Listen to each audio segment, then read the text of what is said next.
Hey, everybody, this is the Full Vantage podcast, and this is my attempt to document and share the lessons I've learned and am learning as I help build community and culture from scratch that will make an impact that lasts forever. This is the Full Vantage podcast. 7 people in the past 5 days have come to me anxious, overwhelmed, and not knowing what to do.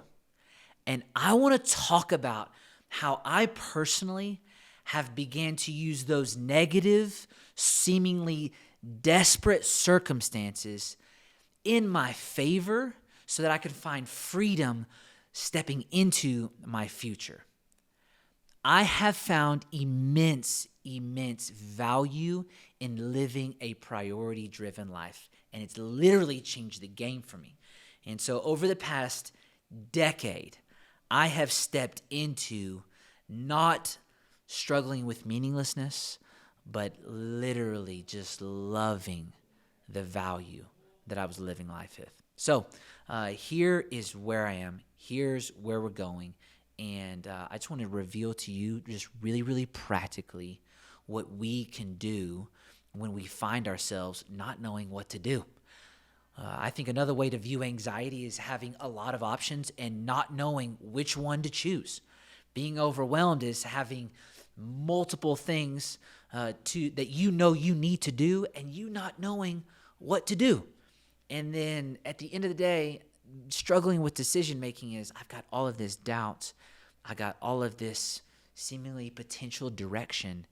And again, I am not sure on where to go, who to be, and what to accomplish. I don't even know who I am.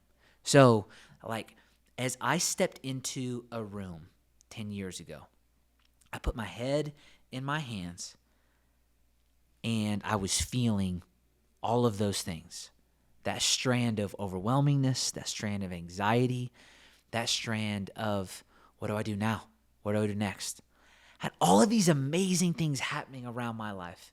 Yet, where do we go from here? I've got all of these dreams, really this one massive dream, and these people that are depending on me. Yet, what do I do? I don't know how to make this thing that's in my mind a reality. And so what I began to do was I began to add value to who and what was in my life in order of importance. Who is in my life? What matters to me most? Where do I go? What should I be doing? What do I want to see accomplished? And what I come to find is I just made a list. I just unloaded everything that was on my thoughts that was of value to me that I was working through. I began to place them on the other side of the paper in an order of what's actually important. And I numbered them. And I said, okay, these people are what's mattering most to me because they're adding to my life and I'm adding to theirs, and we're on this journey together. And then this thing I really feel called to and accomplish is what's next. And then everything else began to find its place once I put people as my priority. And then what I realized was that a friend of mine walked in and he said, "What are you doing?" And I said, "Well, I'm trying to figure out what matters to me most right now. I'm trying to figure out where these people fit in value to my life, and not necessarily seeing this person above that person, but seeing family first, seeing God in front of family, seeing okay, my coworkers and who I'm pouring into, and people in my life that are my friends, that we're sharing our lives together. They're next. And then I come to realize that people matter most to me. Okay, people matter most because I'm building community. I'm trying to create culture. I think the foundation of my future is in my community. And so I'm actually that's what I'm trying to build. And then I would like to see us accomplish some really amazing, really God-sized things next. And so as I put them in order, I come to realize, okay, I'm adding value to the things that matter to me. And I'm starting to live not a balanced life, because everyone at this time was talking about, oh, you need to live a balance-driven life. You need to focus on this as much as you focus on that. And I'm like, I don't think that's actually possible, because we try to sleep for, 6 to 8 hours a day, and hopefully we can get that. And then I can't add up that many hours to the rest of the things that I think I need to accomplish. I can't spend 6 hours doing this and that. And I'm like, that feels like more pie in the sky. That feels more like a good idea, but not necessarily practical. And then I come to realize that as I was reading the Bible, that there's so much wisdom in Proverbs. And it's like, hold up, like, we're not actually called to live a balance-driven life. What we are called to live is really more of a priority-driven life, and having everything come into view through focusing on my priorities and what matters most to me and my calling and where I'm going and what I was made for and my identity. And then from this viewpoint, I can actually see being overwhelmed help me. Well, why, Trevor? Why is it? Well, because it forced me to know what values and things actually matter to me. Because what goes hand in hand with anxiety is meaninglessness, meaning that there's no meaning added to the things that are causing the anxiety or the frustrations or the being overwhelmed or not knowing what to do, or whatever strand of feeling comes from that negative direction of really just stuck. Let's just call it stuck. My legs feel heavy, my mind feels heavy, and this is just where I am. And this is just my own experience. And so maybe this helps you, or maybe you're looking for a little bit more like ethereal or whatever. I'm like, that's fine. But I'm just saying what's helped me is when I realize that if I can add value to the decisions that I'm making in my life, then I can make this decision first because it's of more value. And then even this morning, I get a phone call from somebody who's like, dude, how do you decide on what to do? And we go through this conversation, and it's like, well, man, like I add value to the things that are in my life.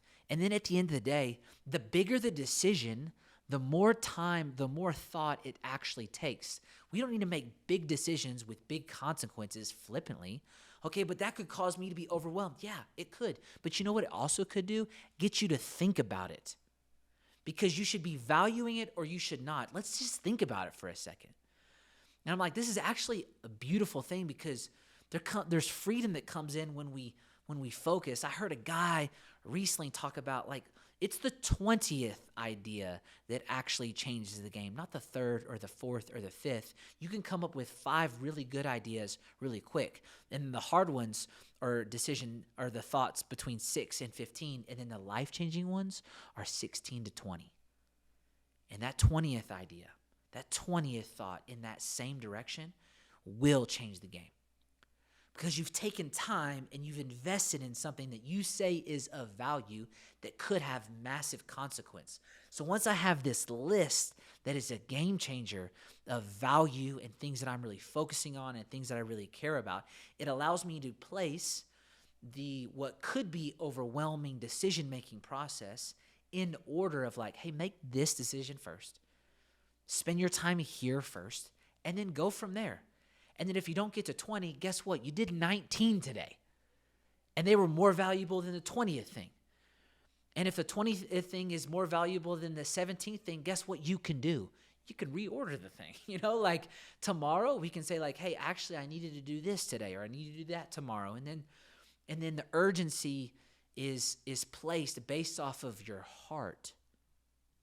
And I just think so many times I don't place what I really need to get done on like what my heart is desiring, because I haven't placed enough thought on my own heart, on my own calling, on my identity. And what I've done is I've let other people's hearts or other people's desires or the world around me's thoughts and ideas affect me so much that everything is of equal playing field. And then if everything is equal playing field, then there's meaninglessness surrounding me. Because nothing has more value than the other. And then I'm overwhelmed because it's like, I don't know where to go. I don't know who to be. I don't know what to do. And then doubt creeps in, and if I'm struggling on this decision that needs to be made, and I need to take some time what I've come to really understand, especially if the consequences are high, is this. If I have some doubts, then I probably shouldn't do it yet. So if there's doubt, don't do. And that's okay. And I'm just saying, like, in general, that's a thing for me. Like, if I have a doubt on a huge decision, then I shouldn't do it yet. Then I should think through it. Then I should get some wise counsel. Then I should look at my value system. Then I should pray about it. Then I should ask for prayer about it. Then I should see what the wisdom that's been written about it, whether it's in the Bible or some other things. And it's like, does this fit the filter of my value system? And then does this change my life? And then does this expedite the things that I love, that I care about? And does this help the thing that I feel called to? And so, like, I just really desire for the people that I share my life with, for them not to be crippled with anxiety, for them not to be crippled with being overwhelmed, and for them not to be crippled by not knowing what to decide to do. But if I'm doubt-filled and I'm doubtful, then I should just pause and I should sit and I should say, what is of immense value? And let's go from here living a life that actually looks like I value that thing. So let's go from here. Let's get some vantage points. Let's see what the people that actually love us say to us, and let's care about the life that we're actually living, because your voice matters, who you are matters, and you can make a difference. So how do you want to make a difference? And what does your heart say? And then what do you want to see come in and out of your life? Let's go from here living a life that knows what we value, that has it written down so that we can see, because we can live a priority-driven life. And that lives a life that looks like we actually value the thing that we say we value. This is Full Vantage Podcast, and I'm so excited for the lives that we're going to live practically from here. This is how I've just overcome it. And I'm starting to use it to my advantage, because it's making the value system in my life stronger day after day after day. And I can't wait to see the lives that we will live in the future. So let's get after it.